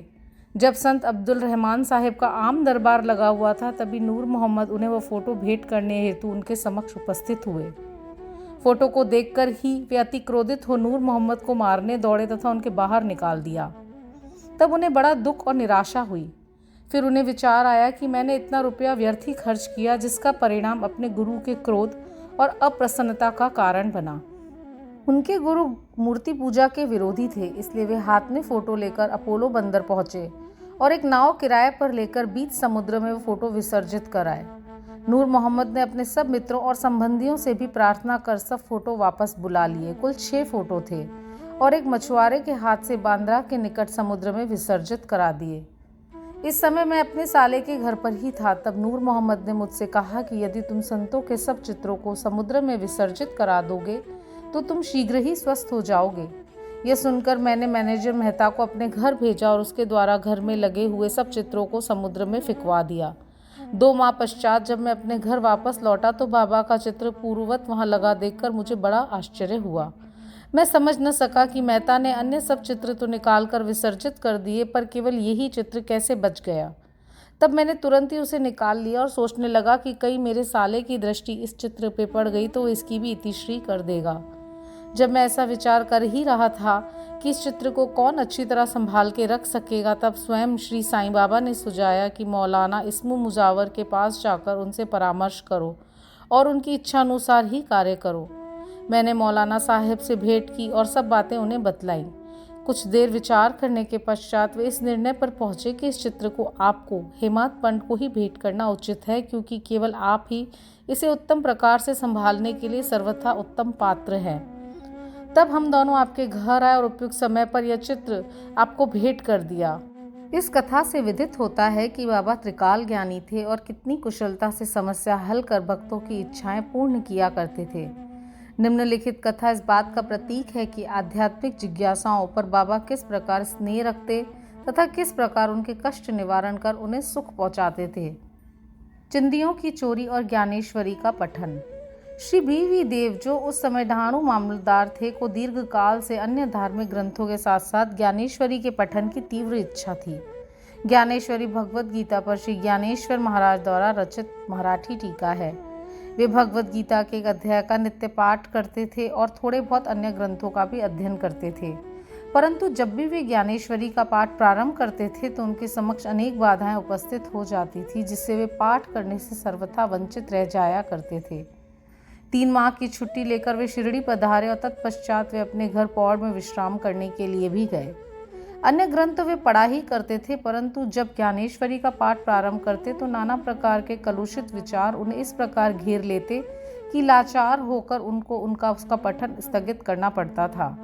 बहुत प्रयत्न करने पर भी जब उनको केवल 2-4 ओवियां पढ़ना भी दुष्कर हो गया, तब उन्होंने निश्चय किया कि जब दयानिधि श्री साईं कृपा करके इस ग्रंथ के पठन की आज्ञा देंगे तभी इसका श्री गणेश करूंगा। सन 1914 के फरवरी मास में वह कुटुंब शिरडी पधारे। तभी श्री जोग ने उनसे पूछा कि क्या आप ज्ञानेश्वरी का नित्य पठन करते हैं? श्री देव ने उत्तर दिया, मेरी इच्छा तो बहुत है, परंतु मैं ऐसा करने में सफलता नहीं पा रहा हूँ। अब तो जब बाबा की आज्ञा होगी तभी प्रारंभ करूंगा। श्री जोग ने सलाह दी कि ग्रंथ की एक प्रति खरीद कर बाबा को भेंट करो और जब वे अपने कर कमलों से स्पर्श कर उसे लौटा दें तब उसका पठन प्रारंभ कर देना। श्री देव ने कहा कि मैं इस प्रणाली को श्रेयस्कर नहीं समझता, क्योंकि बाबा तो अंतर्यामी हैं और मेरे हृदय की इच्छा उनसे कैसे गुप्त रह सकती है। क्या वे स्पष्ट शब्दों में आज्ञा देकर मेरी मनोकामना पूर्ण ना करेंगे? श्री देव ने जाकर बाबा के दर्शन किए और 1 रुपया दक्षिणा भेंट की। तब बाबा ने उनसे 20 रुपये दक्षिणा और मांगी, जो उन्होंने सहर्ष दे दी। रात्रि के समय श्री देव ने बालक राम से भेंट की और उनसे पूछा आपने किस प्रकार बाबा की भक्ति तथा कृपा प्राप्त की है। बालक राम ने कहा, मैं दूसरे दिन आरती समाप्त होने के पश्चात आपको पूर्ण वृतांत सुनाऊंगा। दूसरे दिन जब श्री देव साहिब दर्शनार्थ मस्जिद में आए तो बाबा ने फिर 20 रुपये दक्षिणा मांगी, जो उन्होंने सहर्ष भेंट कर दी। मस्जिद में भीड़ अधिक होने के कारण वे एक और एकांत में बैठ गए। बाबा ने उन्हें बुलाकर अपने समीप बैठा लिया। आरती समाप्त होने के पश्चात जब सब लोग अपने घर लौट रहे थे तब श्री देव ने बालक राम से भेंट कर उनसे उनका पूर्व इतिहास जानने की जिज्ञासा प्रकट की तथा बाबा द्वारा प्राप्त उपदेश और ध्यान आदि के संबंध में पूछताछ की। बालक राम इन सब बातों का उत्तर देने ही वाले थे कि इतने में चंद्रू कौड़ी ने आकर कहा कि श्री देव को बाबा ने याद किया है। जब देव बाबा के पास पहुंचे तो उन्होंने प्रश्न किया कि वे किससे और क्या बातचीत कर रहे थे। श्री देव ने उत्तर दिया कि वे बालक राम से उनकी कीर्ति का गुणगान श्रवण कर रहे थे। तब बाबा ने उनसे पुनः 25 रुपये दक्षिणा मांगी, जो उन्होंने सहर्ष दे दी। फिर बाबा उन्हें भीतर ले गए और अपना आसन ग्रहण करने के पश्चात उन पर दोषारोपण करते हुए कहा कि मेरी अनुमति के बिना तुमने मेरे चिंदियों की चोरी की है। श्री देव ने उत्तर दिया, भगवान, जहाँ तक मुझे स्मरण है मैंने ऐसा कोई कार्य नहीं किया है। परंतु बाबा कहाँ मानने वाले थे। उन्होंने अच्छी तरह ढूंढने को कहा। उन्होंने खोज की परंतु कहीं कुछ न मिला। तब बाबा ने क्रोधित होकर कहा कि तुम्हारे अतिरिक्त यहाँ और कोई नहीं है, तुम ही चोर हो। तुम्हारे बाल तो सफ़ेद हो गए और इतने वृद्ध होकर भी तुम यहाँ चोरी करने को आए हो। इसके पश्चात बाबा आपे से बाहर हो गए और उनकी आंखें क्रोध से लाल हो गई। वे बुरी तरह से गालियां देने और डांटने लगे। देव शांतिपूर्वक सब कुछ सुनते रहे। वे मार पड़ने की भी आशंका कर रहे थे कि 1 घंटे के पश्चात ही बाबा ने उनसे वाड़े में लौटने को कहा। वाड़े को लौटकर उन्होंने जो कुछ हुआ उसका पूर्ण विवरण जोग और बालक राम को सुनाया। दोपहर के पश्चात बाबा ने सबके साथ देव को भी बुलाया और कहने लगे कि शायद मेरे शब्दों ने इस वृद्ध को पीड़ा पहुंचाई होगी। उन्होंने चोरी की है और इसे स्वीकार नहीं करते हैं। उन्होंने देव से पुनः 12 रुपये दक्षिणा मांगी, जो उन्होंने एकत्र करके सहर्ष भेंट करते उन्हें नमस्कार किया। तब बाबा देव से कहने लगे कि तुम आजकल क्या कर रहे हो। देव ने कहा, कुछ भी नहीं। तब बाबा ने कहा, प्रतिदिन पोथी ज्ञानेश्वरी का पाठ किया करो। जाओ वाड़े में बैठकर क्रमशः नित्य पाठ करो और जो कुछ भी तुम पढ़ो उसका अर्थ दूसरों को प्रेम और भक्ति पूर्वक समझाओ। मैं तो तुम्हें सुनहरा शैला दुपट्टा भेंट करना चाहता हूँ, फिर तुम दूसरों के समीप चिंदियों की आशा से क्यों जाते हो? क्या तुम्हें ये शोभा देता है? पोथी पढ़ने की आज्ञा प्राप्त करके देव अति प्रसन्न हुए। उन्होंने सोचा कि मुझे इच्छित वस्तु की प्राप्ति हो गई है और अब मैं आनंद पूर्वक पोथी ज्ञानेश्वरी पढ़ सकूंगा। उन्होंने पुनः साष्टांग नमस्कार किया और कहा कि हे प्रभु, मैं आपकी शरण में हूँ, आपका अबोध शिशु हूँ, मुझे पाठ में सहायता कीजिए। अब उन्हें चिंदियों का अर्थ स्पष्टतः विदित हो गया था। उन्होंने बालक राम से जो कुछ पूछा था वह चिंदी स्वरूप था। इन विषयों में बाबा को इस प्रकार का कार्य रुचिकर नहीं था, क्योंकि वे स्वयं प्रत्येक शंका का समाधान करने को सदैव तैयार रहते थे। दूसरों से निरर्थक पूछताछ करना वे अच्छा नहीं समझते थे, इसलिए उन्होंने डांटा और क्रोधित हुए। देव ने इन शब्दों को बाबा का शुभ आशीर्वाद समझा तथा वे संतुष्ट होकर घर लौट आए। यह कथा यहीं समाप्त नहीं होती। अनुमति देने के पश्चात भी बाबा शांत नहीं बैठे तथा 1 वर्ष के पश्चात ही वे श्री देव के समीप गए और उनसे प्रगति के विषय में पूछताछ की। 2 अप्रैल सन 1914 गुरुवार को सुबह बाबा ने स्वप्न में देव से पूछा कि क्या तुम्हें पोथी समझ में आई। जब देव ने स्वीकारात्मक उत्तर न दिया तो बाबा बोले कि अब तुम कब समझोगे। देव की आंखों से टप टप करके अश्रुपात होने लगा और वे रोते हुए बोले कि मैं निश्चय पूर्वक कह रहा हूँ कि हे भगवान, जब तक आपकी कृपा रूपी मेघ वृष्टि नहीं होती तब तक उसका अर्थ समझना मेरे लिए संभव नहीं है, और ये पठन तो भार स्वरूप ही है। तब वे बोले कि मेरे सामने मुझे पढ़कर सुनाओ, तुम पढ़ने में अधिक शीघ्रता किया करते हो। फिर पूछने पर उन्होंने अध्यात्म विषयक अंश पढ़ने को कहा। देव पोथी लाने गए और जब उन्होंने नेत्र खोले तो उनकी निद्रा भंग हो गई। अब पाठक स्वयं ही इस बात का अनुमान कर लें कि देव को इस स्वप्न के पश्चात कितना आनंद अनुभव हुआ होगा। श्री देव अभी सन 1944 जीवित हैं और मुझे गत 4-5 वर्षों के पूर्व उनसे भेंट करने का सौभाग्य प्राप्त हुआ था। जहाँ तक मुझे पता चला वह यही है कि वे अभी भी ज्ञानेश्वरी का पाठ किया करते हैं और उनका ज्ञान अगाध और पूर्ण है। यह उनके साईं लीला के लेख से स्पष्ट प्रतीत होता है। तारीख 19 अक्टूबर 1944। श्री सद्गुरु साईनाथार्पण मस्तु। शुभम भवतु। ओम साई राम। ओम श्री साईनाथाय नमः।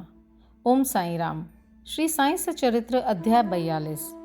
महासमाधि की ओर एक भविष्य की आगाही। रामचंद्र दादा पाटिल और तात्या कोते पाटिल की मृत्यु टालना।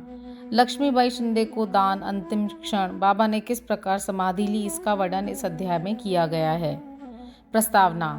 गत अध्यायों की कथाओं से स्पष्ट प्रतीत होता है कि गुरु कृपा की केवल एक किरण ही भवसागर के भय से सदा के लिए मुक्त कर देती है तथा मोक्ष का पथ सुगम करके दुख को सुख में परिवर्तित कर देती है।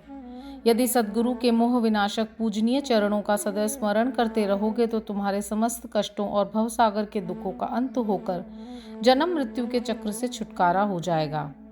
इसलिए जो अपने कल्याणार्थ चिंतित हों उन्हें साईं समर्थ के अलौकिक मधुर लीला अमृत का पान करना चाहिए। ऐसा करने से उनकी मति शुद्ध हो जाएगी। प्रारंभ में डॉक्टर पंडित का पूजन तथा किस प्रकार उन्होंने बाबा को त्रिपुंड लगाया, इसका उल्लेख मूल ग्रंथ में किया गया है। इस प्रसंग का वर्णन 11वें अध्याय में किया जा चुका है, इसलिए यहाँ उसका दोहराना उचित नहीं है। भविष्य की आगाही। पाठकों, आपने अभी तक केवल बाबा के जीवन काल की ही कथाएं सुनी हैं। अब आप ध्यान पूर्वक बाबा के निर्वाण काल का वर्णन सुनिए। 28 सितंबर सन 1918 को बाबा को साधारण सा ज्वर आया। यह ज्वर 2-3 दिन तक रहा। इसके उपरांत ही बाबा ने भोजन करना बिल्कुल त्याग दिया। इससे उनका शरीर दिन प्रतिदिन क्षीण एवं दुर्बल होने लगा। 17 दिनों के पश्चात 15 अक्टूबर सन 1918 को 2:30 पर उन्होंने अपना शरीर त्याग दिया।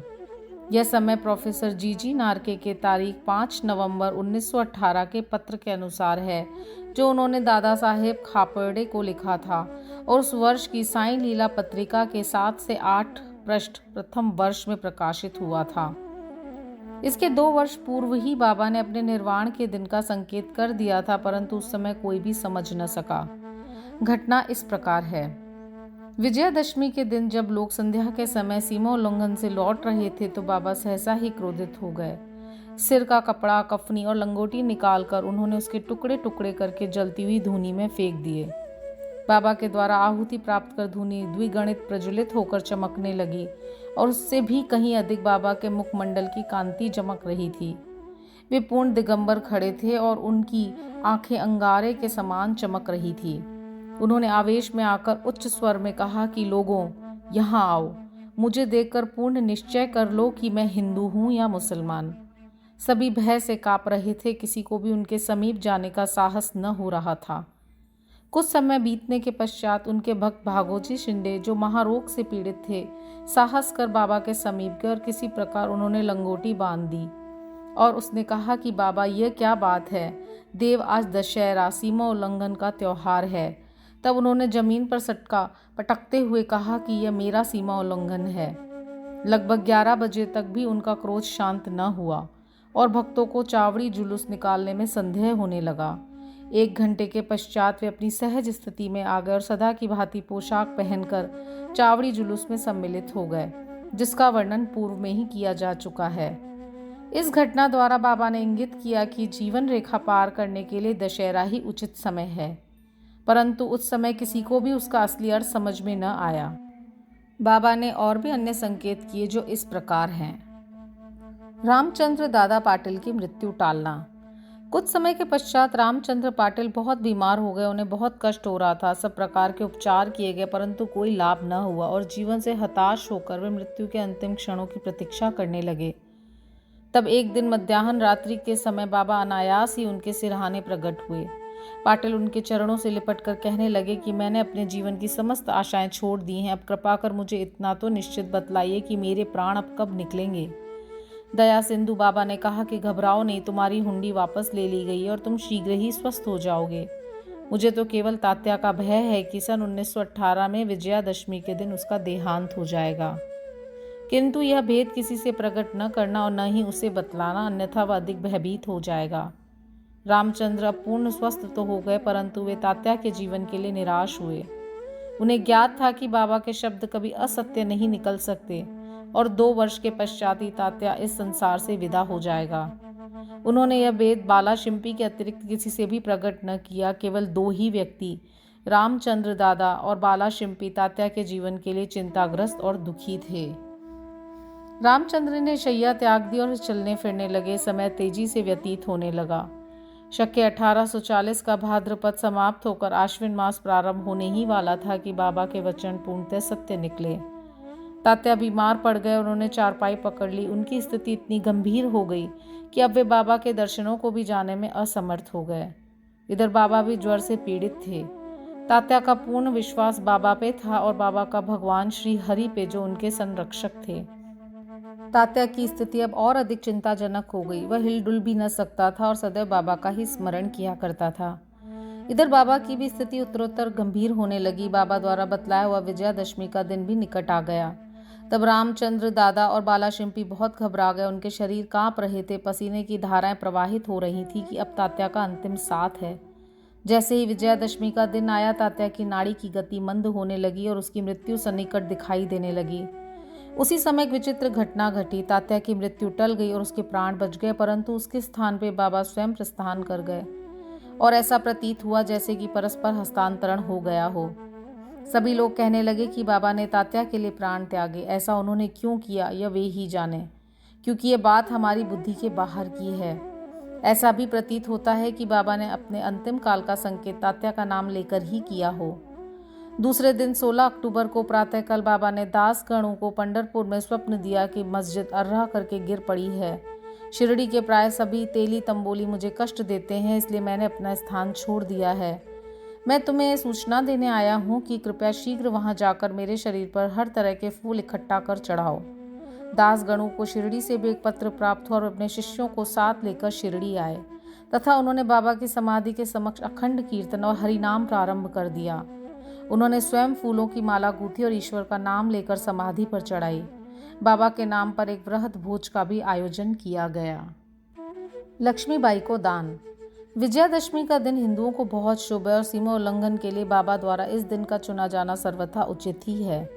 इसके कुछ दिन पूर्व से ही उन्हें अत्यंत पीड़ा हो रही थी, परंतु आंतरिक रूप से वे पूर्ण सजग थे। अंतिम क्षण के पूर्व वे बिना किसी की सहायता लिए उठकर सीधे बैठ गए और स्वस्थ दिखाई पड़ने लगे। लोगों ने सोचा कि संकट टल गया और अब भय की कोई बात नहीं तथा अब वे शीघ्र ही निरोग हो जाएंगे, परंतु वे तो जानते थे कि अब मैं शीघ्र ही विदा लेने वाला हूँ, इसलिए उन्होंने लक्ष्मीबाई शिंदे को कुछ दान देने की इच्छा प्रकट की। समस्त प्राणियों में बाबा का निवास। लक्ष्मीबाई एक उच्च कुलीन महिला थी। वे मस्जिद में बाबा की दिन रात सेवा किया करती थी। केवल भगत मालसापति, तात्या और लक्ष्मीबाई के अतिरिक्त रात को मस्जिद की सीढ़ियों पर कोई नहीं चढ़ सकता था। एक बार संध्या समय जब बाबा तात्या के साथ मस्जिद में बैठे थे, तभी लक्ष्मीबाई ने आके उन्हें नमस्कार किया। तब बाबा कहने लगे, अरे लक्ष्मी, मैं अत्यंत भूखा हूँ। वे कहकर लौट पड़ी कि बाबा थोड़ी देर ठहरो, मैं अभी आपके लिए रोटी लेकर आती हूँ। उन्होंने रोटी और साग लाकर बाबा के सामने रख दिया, जो उन्होंने एक भूखे कुत्ते को दे दिया। तब लक्ष्मीबाई कहने लगी कि बाबा यह क्या, मैं तो शीघ्र गई और अपने हाथ से आपके लिए रोटी बना लाई। आपने एक ग्रास भी ग्रहण किए बिना उसे कुत्ते के सामने डाल दिया। तब आपने व्यर्थ ही मुझे कष्ट क्यों दिया? बाबा ने उत्तर दिया कि व्यर्थ दुख न करो। कुत्ते की भूख शांत करना मुझे तृप्त करने के बराबर ही है। कुत्ते की भी तो आत्मा है। प्राणी चाहे भले ही भिन्न आकृति प्रकृति के हों, उनमें कोई बोल सकते हैं और कोई मूक हैं, परंतु भूख सबकी एक सदृश्य ही है। इसे तुम सत्य जानो कि जो भूखों को भोजन कराता है वह यथार्थ में मुझे ही भोजन कराता है। यह एक अकाट्य सत्य है।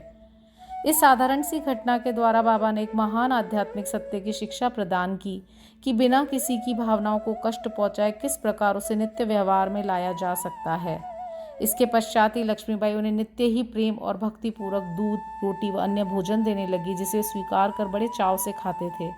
वे उसमें से कुछ खाकर शेष लक्ष्मीबाई के द्वारा ही राधा कृष्ण माई के पास भेज दिया करते थे। इस उच्छिष्ट अन्न को वे प्रसाद स्वरूप समझकर प्रेम पूर्वक पाती थी। इस रोटी की कथा को असंबद्ध नहीं समझना चाहिए। इससे सिद्ध होता है कि सभी प्राणियों में बाबा का निवास है, जो सर्वव्यापी, जन्म मृत्यु से परे और अमर हैं। बाबा ने लक्ष्मीबाई की सेवाओं को सदैव स्मरण रखा। बाबा उनको भुला भी कैसे सकते थे। देह त्याग के बिल्कुल पूर्व बाबा ने अपनी जेब में हाथ डाला और पहले उन्होंने लक्ष्मी को 5 रुपये और बाद में 4 रुपये, इस प्रकार कुल 9 रुपये दिए। यह 9 की संख्या इस पुस्तक के अध्याय 21 में वर्णित नवविधा भक्ति की द्योतक अर्थात या सीमा उल्लंघन के समय दी जाने वाली दक्षिणा भी हो सकती है। लक्ष्मीबाई एक सुसंपन्न महिला थी, अतः उन्हें रुपयों की कोई आवश्यकता नहीं थी। इस कारण संभव है कि बाबा ने उनका ध्यान प्रमुख रूप से श्रीमद् भागवत के स्कंद 11 अध्याय 10 के श्लोक संख्या 6 की ओर आकर्षित किया हो, जिसमें उत्कृष्ट कोटि के भक्त के 9 लक्षणों का वर्णन है, जिनमें पहले 5 और बाद में 4 लक्षणों का क्रमशः प्रथम और द्वितीय चरणों में उल्लेख हुआ है। बाबा ने भी उसी क्रम का पालन किया, पहले 5 और बाद में 4, कुल 9।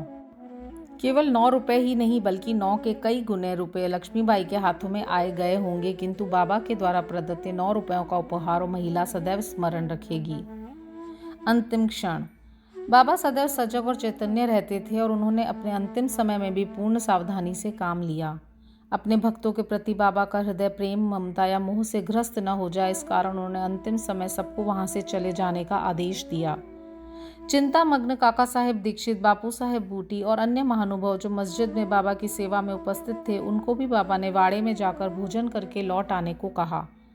ऐसी स्थिति में वे बाबा को अकेला छोड़ना तो नहीं चाहते थे, परंतु उनकी आज्ञा का उल्लंघन भी तो नहीं कर सकते थे। इसलिए इच्छा न होते हुए भी उदास और दुखी हृदय से उन्हें वाड़े को जाना पड़ा। उन्हें विदित था कि बाबा की स्थिति अत्यंत चिंताजनक है और इस प्रकार उन्हें अकेले छोड़ना उचित नहीं है। वे भोजन करने के लिए बैठे तो, परंतु उनके मन कहीं और बाबा के साथ थे।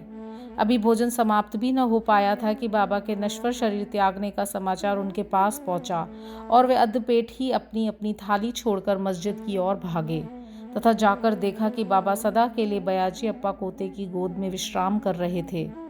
न वे नीचे लुढ़के और न शैया पर ही लेटे, अपने ही आसन पर शांतिपूर्वक बैठे हुए और अपने ही हाथों से दान देते हुए उन्होंने ये मानव शरीर त्याग दिया। संत स्वयं ही देह धारण करते तथा कोई निश्चित ध्येय लेकर इस संसार में प्रकट होते हैं, और जब ध्येय पूर्ण हो जाता है तो वे जिस सरलता और आकस्मिकता के साथ प्रकट होते हैं, उसी प्रकार लुप्त भी हो जाया करते हैं। श्री सद्गुरु साईनाथार्पणमस्तु। शुभम भवतु। ओम साई राम। सप्ताह पारायण षष्ठ विश्राम।